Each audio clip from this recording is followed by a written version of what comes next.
I'm Matthew Barney, and my pronouns are we, us.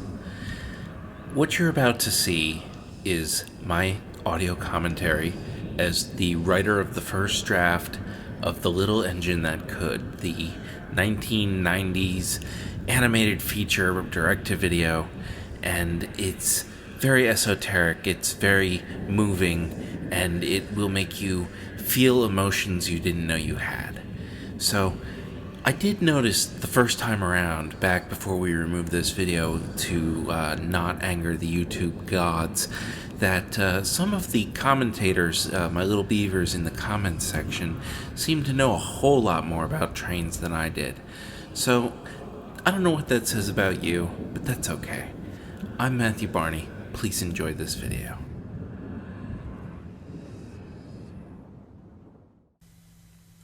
Hello. I'm Matthew Barney, and I bet that after the other day's debacle of the Canadian Airlines training video, you probably thought I was done, but I'm not. Today we're going to be doing a movie that, while I didn't direct it, I did write the first draft of the screenplay, and it was my only venture into animation. And I had traveled to North Korea, where this film was animated. And I'm not a big fan of their oppressive regime. I mean, who is? But there is one thing you can't deny about Korea in general, and that's that they are unmatched when it comes to animating films. Now, while I said I did write the first draft, much of my screenplay was lost in this Booker animation production of Waddy Blatt's classic book, The Little Engine That Could. Which, of course, like I said, is based on the book by William Peter Blatty, author of The Exorcist. Now, what's interesting to note is that while Ray Raimi wrote this screenplay that you'll be seeing the adaptation of, he wrote it based on my screenplay, which I wrote based on the old folklore legend known as the Little Blue Engine. Now, this folklore dates back to the 1850s, but its earliest known incarnation in writing comes from a 1910 sermon by the Reverend W.D. Awdry. Now, what you're seeing here is very similar to, I'd like to call it foreshadowing. It's kind of an overture, a visual overture. And we're going to be seeing all the trials and tribulations that the train will go through. And I believe we'll even see some of these animals that fly by the camera a little later. Now, there is a big musical number in this movie, and I forget entirely what the name of it is. I believe we're going to see it. There, Nothing Can Stop Us Now, lyrics by Mark Mueller. That was a pen name by me. And it's performed by NWA featuring the Wu-Tang Clan. I had initially written the song to be rapped, because what many people don't know about me, Matthew Barney, is that I am huge into gangster rap. I mean, I just can't get enough of it. Now, this tower here is voiced by the legendary Frank Welker, who is best known for his role as the Riddler on the 1960s Batman TV show. Now, I thought it was important in my screenplay that I expand upon all the characters that were made famous in William Peter Blatty's classic novel. So I kind of decided, let's give them a bit of personality. Like, that one obviously has emphysema. The first one you saw was old, and this next engine we're going to see is based on me, the character of Farnsworth. He's an artistic snob, and as you'll see later in the movie, he refuses to take up any sort of responsibility, much like myself. And then you've got the character Tilly. I had initially not wanted to name the engine, keeping in the spirit of the William Peter Blatty novel. I thought it would be best to leave a little bit of mystery, a little bit of an enigma behind the little blue engine.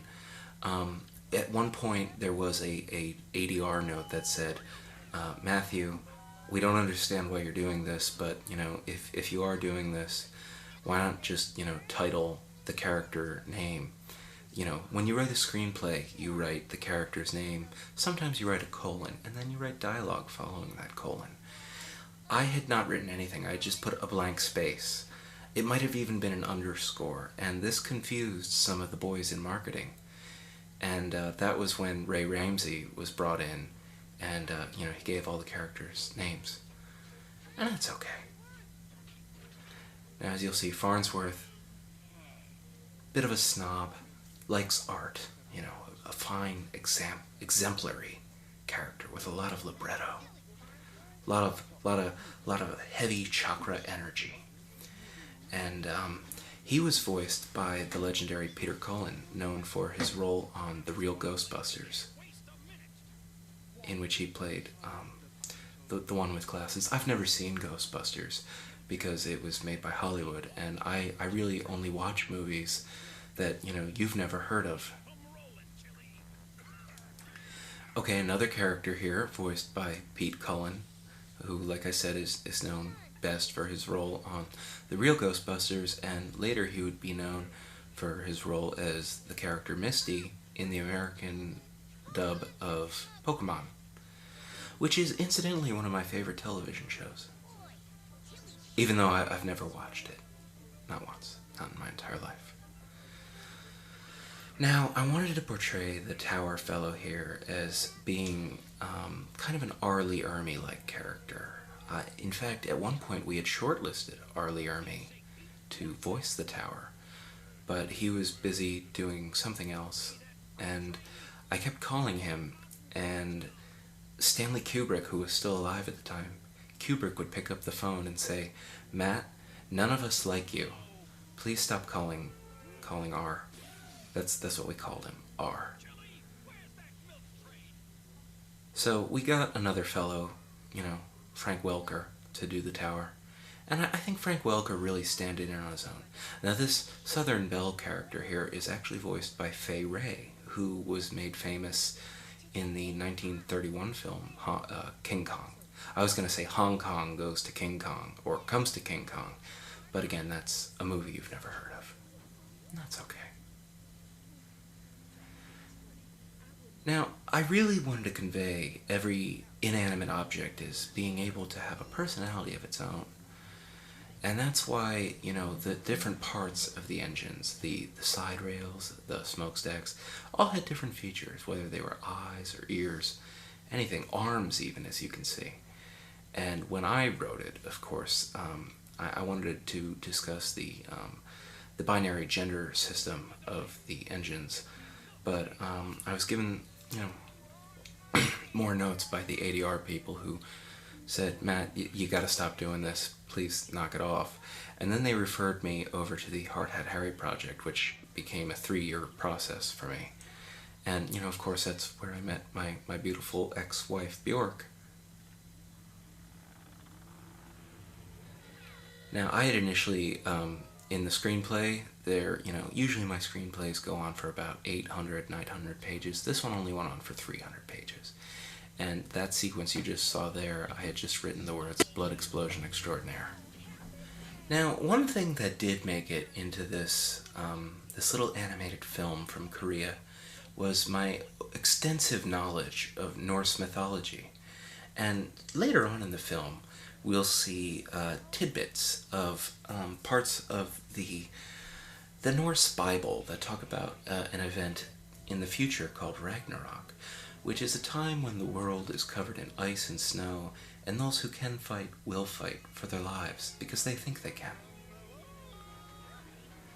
Now, I was very much against this goose or duck or whatever kind of character it was. I really didn't like the idea of anthropomorphic animals interacting with, anthropomorphic inanimate objects.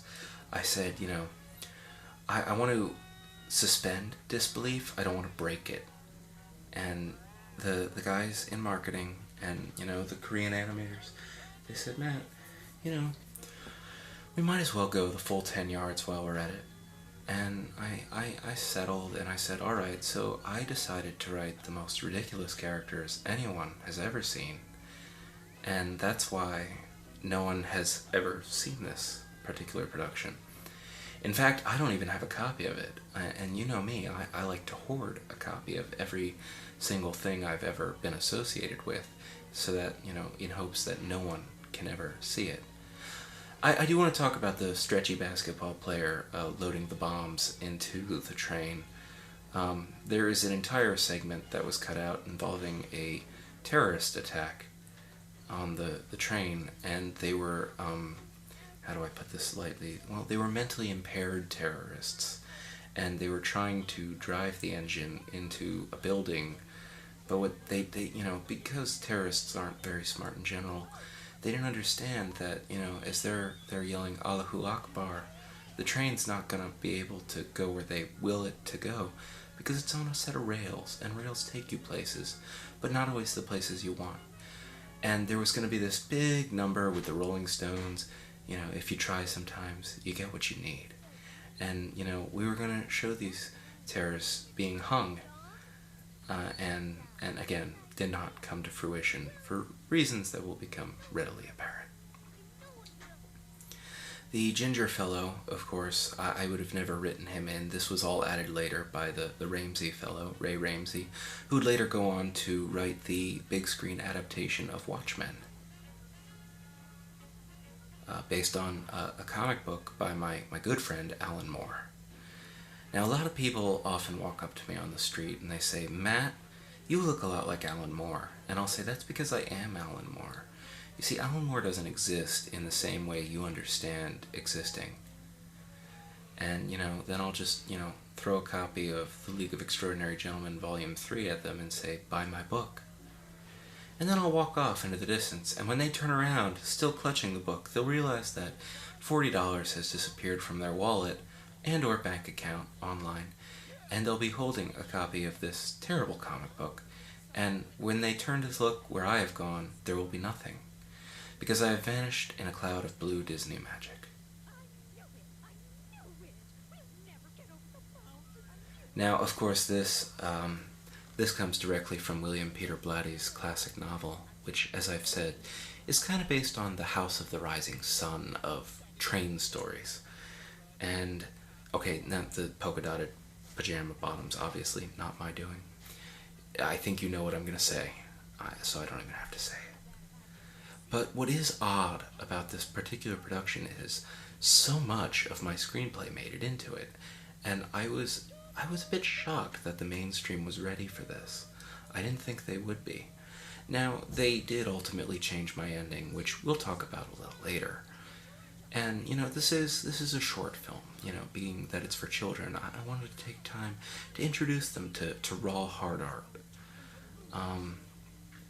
Now, that engine, the green one there, is also voiced by the legendary Frank Welker, best known as the Riddler, and also for his role on the episode of Star Trek the original series, Let That Be Your Last Battlefield, in which he played a character whose name I can't remember off the top of my head, but he was painted half black and half white, and he was fighting another fellow who was half white, half black. And it's a classic episode, and I don't like the TV show at all. I just really like the Klingon language. But, it sometimes, every now and then, even the mainstream impresses me. Matthew Barney, like I said, I'm benevolent, and that is why, I take the time to look around and smell the mainstream from time to time. Now, this clown is also a hobo, which I wanted to, I wanted to illustrate the effects of homelessness and losing one's mind, and that's why hobos are often portrayed as clowns, because they walk around town going like this on their nose, honk honk, and, they do things like this. They stand in front of moving trains thinking that the train will just stop for them, when that is exactly what happens right there. They just get hit. Now, here you'll really hear my influence in Farnsworth's voice. Well, maybe not. It goes on, it varies from version to version. Like I said, I'm not really sure which version I'm watching today, because I had to scourge a yard sale to find a copy of this. And it's filthy walking among the commoners. And I had to look through all their moldy books, copies of books that you've heard of, but, that are so below me. But that's okay. Now, like I said, this engine, Farnsworth, is based on myself because he's the only one who has the common sense to know that the high life is the only kind of life. The kind of life where you dine on fine china and, you wipe yourself with $100 bills. And that's why he just kind of goes away. And I don't think we see him again. Like I said, it's been many years since I've seen this, almost 25 years. That's a good quarter of a century. But, Matt Barney is forever, so he's got all the time in the world. That little orangutan, the orangutan, if you will, his name is Chim Cham, and I think they changed it to Chippers for the actual finished project. That's okay, I really didn't invest much time in this project because I was already being tapped for Hard Hat Harry, and then soon after that, Bill Gates would call me on the phone and he'd beg me to do the Windows 95 tutorial guide, the video guide, if you like. And I was more than thrilled to work for William Gates. William is a wonderful human being when he's not being a complete jerk.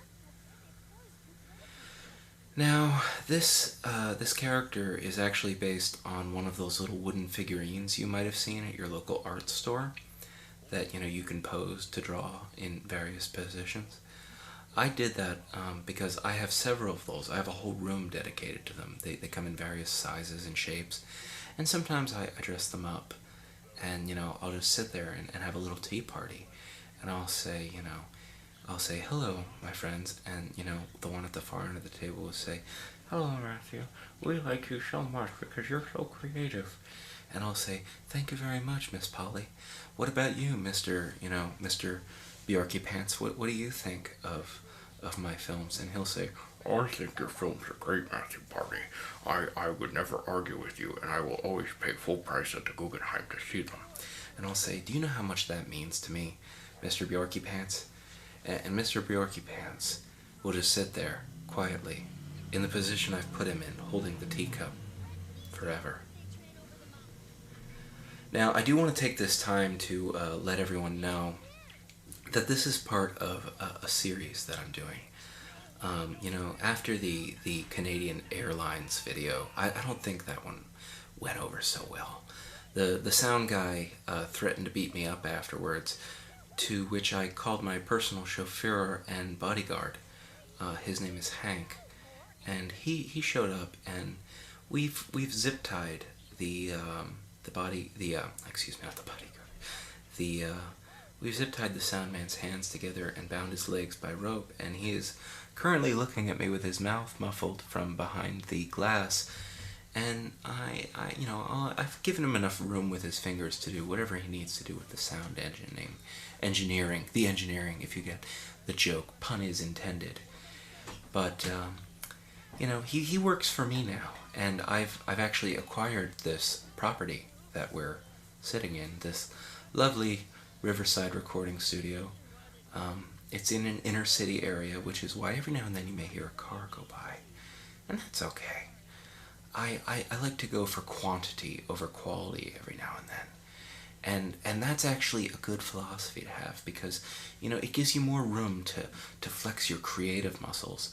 It's an exercise that I like to try, and I did with the Cremaster films, and to a lesser extent, not River of Fundament. River of Fundament I really put a lot of time into, 7 years to be exact. But like say the Drawing Restraint series, that's a good example of quantity over quality, and that's an important virtue to hold, to know that if you can do something silly or creative every day, even if it's not very good, like my commentaries, it's just important that you get out of bed every day at 3 o'clock in the afternoon and do them. Now, I know you're probably, at work, at the drugstore right now, packing bags for people who, need their Z-Quill and, their little, laughable cotton candy taffies. And that's okay, because I know that as soon as you're done, as soon as you take your little card and take it to that clock thing that I've never used in the back of the room, I think it's in what's called a break room. I don't give my employees break rooms, but your employer probably gives you one. All you gotta do is take that little card, put it in, push a button, and it puts a little hole in that card showing how many hours you've worked that day. And then you'll get in your LeBaron and you'll drive back to your apartment complex, and you'll eagerly skip up the stairs down the hallway and come to apartment B3, where you'll enter, put the padlock on the door, because you don't want just anybody walking in.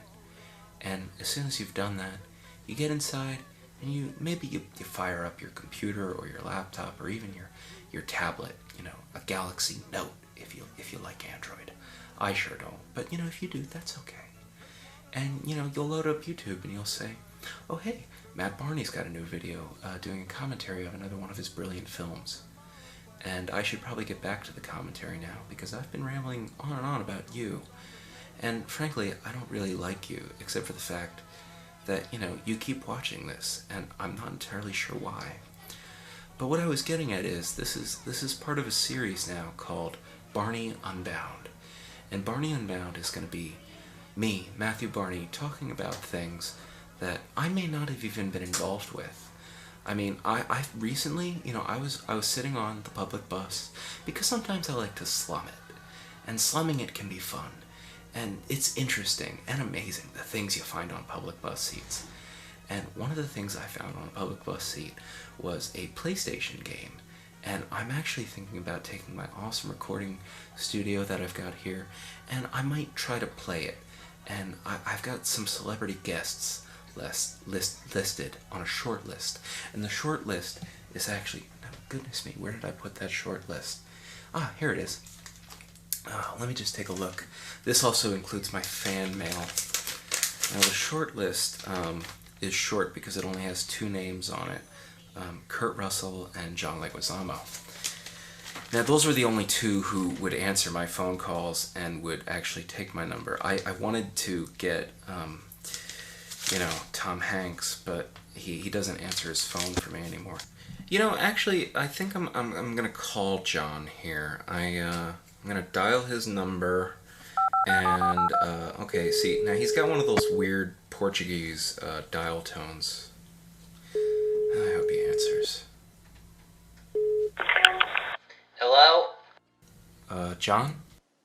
Yeah, this is John, V. Leguizamo. Hey John, it's Matthew Barney.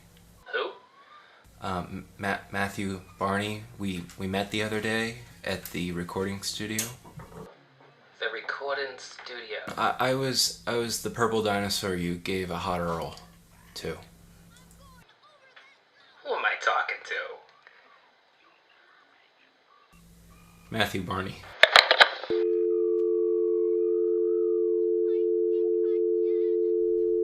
Huh. Well, I'm gonna mark John down as a strong probability for whatever, in the near future. He had a good chakra about him, a positive libretto, if you will. I'll just call Kurt Russell another day. It's late in the day, and I'm sure he just wants to lay him down in sheets of linen, because he's had a busy day today. Now, what we're seeing here, I haven't actually talked about the movie in quite some time, but I do want to address the Norse mythology I mentioned earlier. And it really came out beautifully, because as you can see, Tilly, or the unnamed engine, the engine without a name, as I called it in my screenplay, ascends to the zenith, the peak, that's peak, P-I-Q-U-E, of the mountain. And there's this giant skull creature that may or may not just be an ice formation. And the scary voice, that's actually Bjork talking when it says too little. And I was really concerned that this wouldn't come out right, but this is near where my ending was altered. And that's okay. But what happened in my ending is, as you can see, everything is going well. The hand comes over Tilly and covers the entire locomotive in ice. Now we've got, I honestly forget what this child's name is. I want to say it's Derek or Jerry. Jerry here gets out of bed, slowly walks to the window where he would see the ghostly visage of the train, and it would say, "You killed me." And, the ADR people were not too happy with that, but I kept on writing anyway. So here is where the point of divergence really begins. So now it's clearly dawn, and the engine has been buried for quite some time, but you, the audience, don't know how long.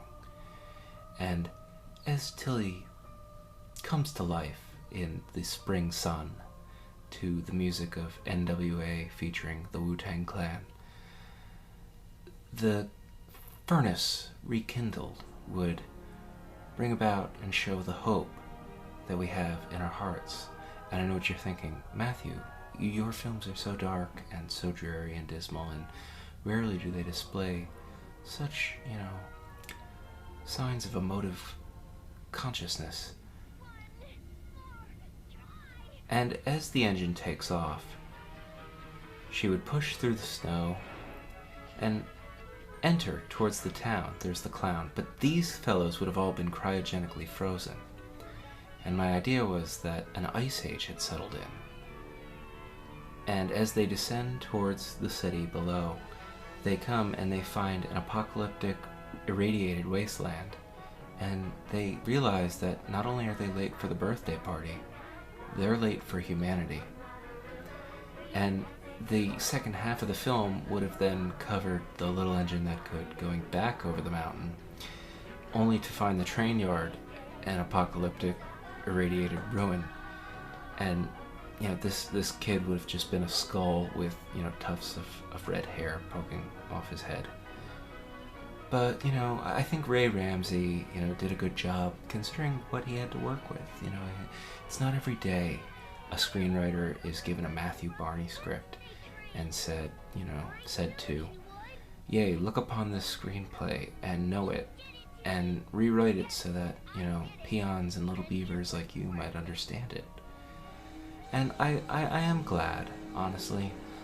I think it turned out just fine in the end, because ultimately my name was taken off of it. I didn't even ask for payment for the little engine that could. And honest to goodness, it's really kind of a heartwarming adventure.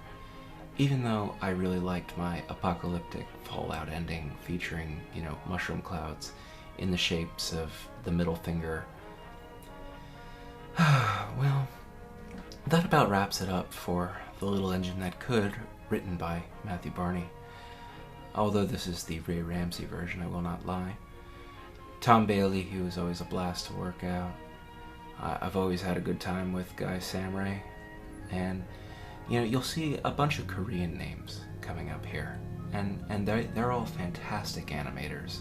And I have nothing but the utmost respect for the Korean people. And I'm so glad to have been able to work with Pyongyang Studios, because they really whip you into shape. They give you a workout. And if you talk, even if Matthew Barney talks out of line, he gets a crack of the whip, and they say, "Get back to work, filthy American." And then I have to remind, the Kim dynasty that I am actually, Canadian from the fallen Maple Empire, to which, they say, "Well, you all look alike, just get back to work on the art." And that's okay. I really don't mind. Sung Hai Lee, always fun to work with, the animation assistants. But all in all, looking back on it, it was the best summer of my life. And I was soon redirected after this, where I met my future wife Bjork. And you know what? I'll just cut it off here, because what I'm going to have to say is that I'll see you next time. And we might have a guest, and it could be John Leguizamo or Lucky Day. It could be Kurt Russell. You never know. And there it is, based on the book by William Peter Blatty, author of The Exorcist, and most recently, his new book, The Da Vinci Code, is out in stores now. Thanks again, everyone, for joining me. I'm Matthew Barney, and have a pleasant tomorrow.